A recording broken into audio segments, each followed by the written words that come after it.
AP deputy CM Pawan Kalyan Chittoor collectorate సమీపంలో ఏర్పాటు చేసిన రాష్ట్ర వ్యాప్త కొత్త డివిజన్ డెవలప్మెంట్ ఆఫీసుల ప్రారంభోత్సవ కార్యక్రమంలో పాల్గొన్నారు.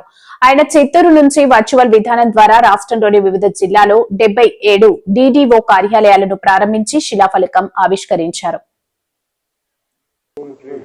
చంద్రబాబు నాయుడు గారి నాయకత్వంలో 73వ రాజ్యాంగ సవరణ స్ఫూర్తితోటి పంచాయతీరాజ్ గ్రామీణాభివృద్ధి శాఖల్లో సంస్కరణలో భాగంగా ఈ రోజున రాష్ట్రంలో 77 డివిజనల్ డెవలప్మెంట్ కార్యాలయాలను ప్రారంభిస్తున్నాం. దానికి విచ్చేసిన గౌరవ శాసనసభ్యులు చిత్తూరు ప్రభుత్వ శ్రీ ఆరో శ్రీధర్ గారికి, పూతలపట్టు శాసనసభ్యులు కలికిరి మురళీమోహన్ గారికి, తిరుపతి శాసనసభ్యులు ఆర్ఎన్ శ్రీనివాసులు గారికి, గౌరవ మేయర్ శ్రీమతి సాముద గారికి, ఆంధ్రప్రదేశ్ హస్తకళల అభివృద్ధి corporation chairman doctor Pasupuleti Hariprasad గారికి, చిత్తూరు నగర అభివృద్ధి సంస్థ చూడా చైర్పర్సన్ శ్రీమతి కటారి హేమలత గారికి, కలెక్టర్ మరియు జిల్లా మెజిస్ట్రేట్ చిత్తూరు శ్రీ సుమిత్ కుమార్ గారికి, పంచాయతీరాజ్ మరియు గ్రామీణ అభివృద్ధి కమిషనర్ శ్రీ కృష్ణతేజ గారికి, అలాగే ఈ కార్యక్రమానికి వీడియో కాన్ఫరెన్స్ ద్వారా పాల్గొంటున్న గౌరవ సహచర మంత్రులకు, గౌరవ శాసన మండలి శాసనసభ సభ్యులకు, జిల్లా కలెక్టర్స్కు, సిఈఓలకు, డిపిఓలకు, ఏపీడీ డ్వామాలకు, డీడీఓలకు, ఇతర అధికారులందరికీ, పంచాయతీరాజ్ మరియు గ్రామీణాభివృద్ధి శాఖ సిబ్బందికి, అలాగే టీవీ మాధ్యమంలో వీక్షిస్తున్న ప్రతి ఒక్కరికి ప్రభుత్వం తరఫున, గౌరవ ముఖ్యమంత్రి గారి తరఫున, నరేంద్ర మోదీ గారి తరఫున మీ అందరికీ నా హృదయపూర్వక శుభాకాంక్షలు.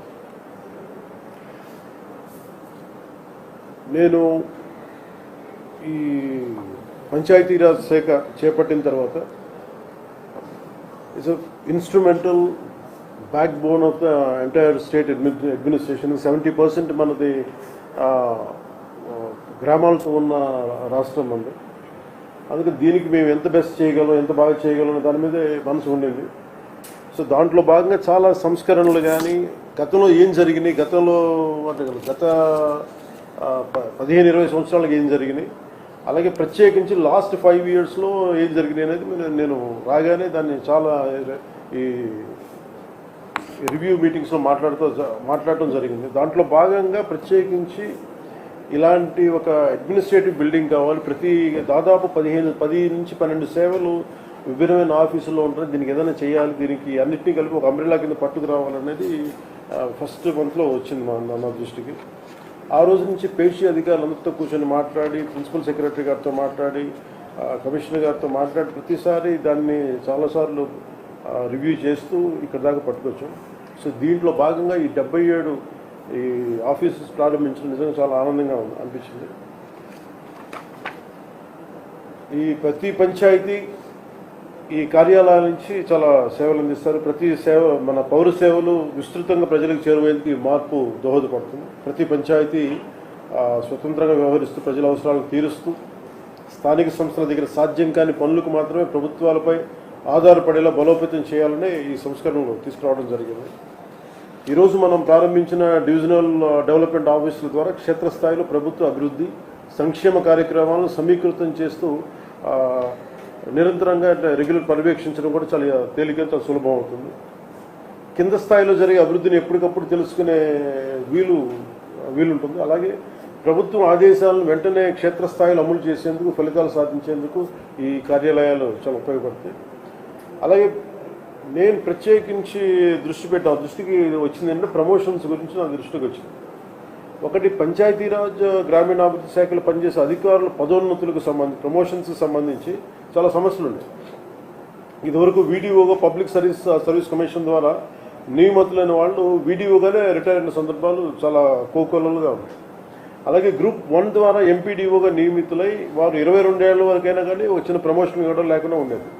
సో సీనియారిటీ విషయాల్లో కోర్టు కేసులు ఉండి ఎలాంటి ప్రమోషన్ లేక నోచుకునే అధికారంలో చాలా ఒక నిర్లిప్తత ఉండేది.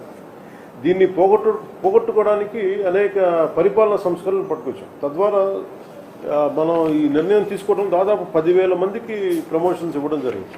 ఇది చాలా పారదర్శకంగా నేను అధికార యంత్రాంగాన్ని అందరికీ, పేషీలు కూడా ఒకటే చెప్పాం, ఉన్నతాధికారులందరికీ ఎక్కడ కూడా ఎవరికైతే ఇది రాజకీయ నాయకులకి సంబంధం లేకుండా లేదంటే ఎలాంటి ఇబ్బందులు లేకుండా మీరు అత్యంత పారదర్శకంగా చేయడం అని చెప్పి చాలా బలమైన మెసేజ్ ఇవ్వడం జరిగింది. అలాగే నేను ఒక మంత్రి క్యాబినెట్ ఒక మంత్రిగా ఏమేమి తీసుకోవాలో నా స్థాయిలో ఒక రైట్ అధికారులని నియమించడం జరిగింది. ఎక్కడ కూడా సిఫార్సులకి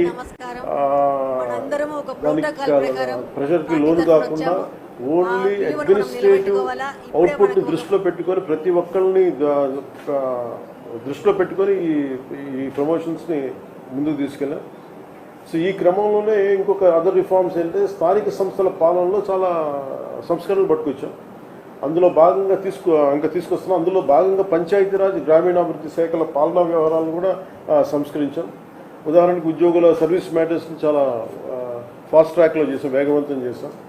అలాగే జిల్లా పరిషత్ విభాగాన్ని జిల్లా పంచాయతీ విభాగాన్ని ఏకీకృతం చేయడం, జిల్లా పంచాయతీ అధికారి స్థాయిని డిప్యూటీ డైరెక్టర్గా పెంచడం, ప్రతి డివిజన్లో డివిజనల్ డెవలప్మెంట్ ఆఫీసర్ కార్యాలయాన్ని ఏర్పాటు చేసి పంచాయతీరాజ్ గ్రామీణాభివృద్ధి శాఖలను అన్ని విభాగాలను ఈ కార్యాలయాల్లో ఏర్పాటు చేసాం. తద్వారా ఈ మండల పరిషత్ పాలన, గ్రామ పాలన పటిష్టంగా ఉంటుంది. అది మరింత రాష్ట్ర అభివృద్ధి దోహదపడుతుంది. అలాగే శిక్షణ సామర్థ్యాన్ని పెంచడానికి ప్రాంతీయ శిక్షణ సంస్థల్ని పటిష్టపరచడం, అలాగే గ్రామ పంచాయతీ స్థాయిలో 7,244 క్లస్టర్లు రద్దు చేసి 13,350 గ్రామ పంచాయతీలు స్వయం పాలన సంస్థలుగా మార్చాం. అలాగే అనేక పంచాయతీల్లో పంచాయతీ సెక్రటరీని నియమించిన 10,000 జనాభా దాటిన గ్రామ పంచాయతీ ఒక గెస్టెడ్ ఆఫీసర్ని పంచాయతీ డెవలప్మెంట్ అధికారిగా నియమించడం, ఇప్పుడు ఉన్న 5 రోడ్ల పంచాయతీ సెక్రటరీలు 3 గ్రేడ్లుగా తగ్గించడం, పంచాయతీ సెక్రటరీ పేరును పంచాయతీ అభివృద్ధి అధికారిగా మార్చడం, పంచాయతీ స్థాయిని బట్టి వాటిలో sanitation wing, water supply wing, country planning wing, street lighting and engineering wing, revenue wing ఏర్పాటు చేయడానికి ఆదేశాలు కూడా ఇవ్వడం జరుగుతుంది. అలాగే పంచాయతీరాజ్ వ్యవస్థను పటిష్టం చేయడానికి ప్రత్యేక ఐటీ వింగ్ ఒకటి ఏర్పాటు చేశాం. సో గౌరవ ప్రధానమంత్రి శ్రీ నరేంద్ర మోదీ గారి నేతృత్వంలోని కేంద్ర ప్రభుత్వం ఆంధ్రప్రదేశ్ రాష్ట్రానికి అన్ని విధాలుగా సహాయ సహకారాలు అందిస్తుంది. అలాగే గౌరవ ముఖ్యమంత్రి గారి నేతృత్వంలో రాష్ట్రంలో కూడా కూటమి ప్రభుత్వం ఈ పంచాయతీరాజ్ గ్రామీణాభివృద్ధి శాఖ ద్వారా ప్రజలకు మెరుగైన సేవలు అందించడం కోసం పలు సంస్కరణలు తీసుకొచ్చింది. ఎంత పారదర్శకంగా, చాలా పారదర్శకంగా జిల్లా స్థాయి అధికారులైనటువంటి సిఇఓ, జిల్లా పరిషత్, డిపిఓ, పీడీ, డ్వామా వీరిని చాలా పారదర్శకంగా బదిలీలు చేశాం. దానికి అనుగుణంగా మీరు కూడా అంతే నిబద్ధతతోటి నా రిక్వెస్ట్ అంతే